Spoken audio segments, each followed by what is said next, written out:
coming up with new content all the time can be extremely daunting. But I have a few tricks that I go about so that my bigger pieces of content can actually break into a bunch of snackable things that we can put into either emails or social. And today I'm going to walk you through exactly how to get every last drop out of the content that you're already creating. Be sure to subscribe to my channel and make sure to ring the bell so that you get a notification every time I drop a new video.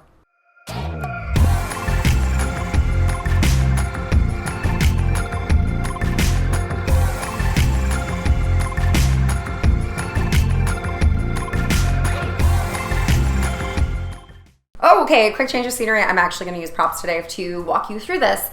We do not need to sacrifice the quality of our content in order to make a lot of it. What I'm going to talk you through today is creating a hero piece of content. So that's usually either a blog or maybe a long form white paper or something like that, something that you've done a lot of research behind, something that you're really sharing your knowledge about. And we're going to dive into how to take that beautiful piece of hero content and break it into snackable sizes. Remember that each one of your touch points does not need the same amount of content in it, but they're read by very different people. And also you can put the same sort of information in front of people in different ways. So a blog or a white paper takes a lot of time and work, but putting it into a newsletter or a social post or a quick snapshot article are ways that you can take that same well thought through content and put it into smaller snack-sized pieces. In the past, I've told you my go-to way to write SEO blog content, ways that you can really improve your SEO, but also share your knowledge and build that trust with your clients or potential customers. Today, I'm going to walk you through exactly what my formula is, a little bit as a reminder, but then I'm also going to show you how I break that down into multiple pieces of content. Okay, recap time. When we're putting together a blog, we want to first wireframe it so that we don't get carried away and start going off on all these tangents. We're going to start with an intro, we're going to bookmark that with an outro, and then we're going to fill in the points here. So I'm going to show you 3 today. We usually start with minimum 3, depending on how deep you want to get into a topic. That can be as many as you want. Again, white papers, you're really going to take a deep dive, but today we're talking about blog. So if I look at 3 different points that we're going to jump into, here's how we structure it. Intro is, here's what I'm going to tell you. Then we tell them. And then the outro is, here's what I told you.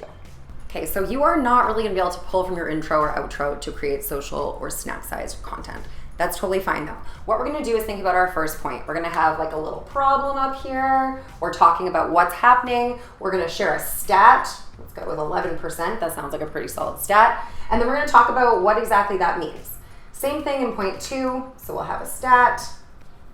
We'll have a stat or a supporting, maybe a visual, something like that. And yeah, let's say we have a nice, beautiful picture down here. Oh God. This is why I'm on the copywriting side, not the creative side. So basically what you're going to have is this amazing, 3 points that you're going to make, and each one of them is going to have things that support that, questions that come up from the audience, different things that you're going to be talking about. Again, maybe a visual or a chart to support that stat, or some information that you're providing, or maybe it's a how-to and you're like, step 1, step 2, step 3, and that's visual. Then we can actually take these pieces and build them into smaller content. So how do we turn this into social content? Easy. I'm going to take this beautiful 11% stat, turn it into a beautiful visual, and write a little caption that explains what's going on in point number 1. Now we also get to go over to point number 2, where we have this beautiful image. That's another social post. This stat above it is another social post. We can back that with different pieces. And now instead of giving someone an entire blog that they have to read, they can dive into just little snapshots of it. A great way to deal with this is to say, do you want more information? Go and check out the link. If you're on a platform like Facebook or LinkedIn, where you can actually go in and link that, do that. Just show them a little bit of a piece of it that might capture them in. Again, point 1 may not matter to their business. So if they see this, they might not click on it. But point 3 might be something that like, okay, wait a second, I'm running into that problem. How can I problem solve that? So again, what we want to do is just find the pieces that appeal to each person out there and draw them in with that specific stat. You know a ton about your industry. And don't take for granted that the knowledge that you think is repetitive has been seen by every single person who's following you. Don't be afraid to create snackable pieces that they can actually dive into. You don't want to eat the whole steak at once. Cut it up for them, spoon feed them, and that way we can actually pull them into the funnels a lot easier instead of bombarding them with all this information where they're just going to go blank, and that's the end of that.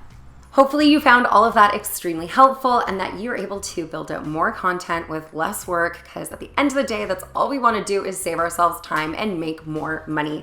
Be sure to like this video and subscribe to my channel. Ring that bell too so that you can make sure to get a notification every time I drop a new video. We'll see you back here next time.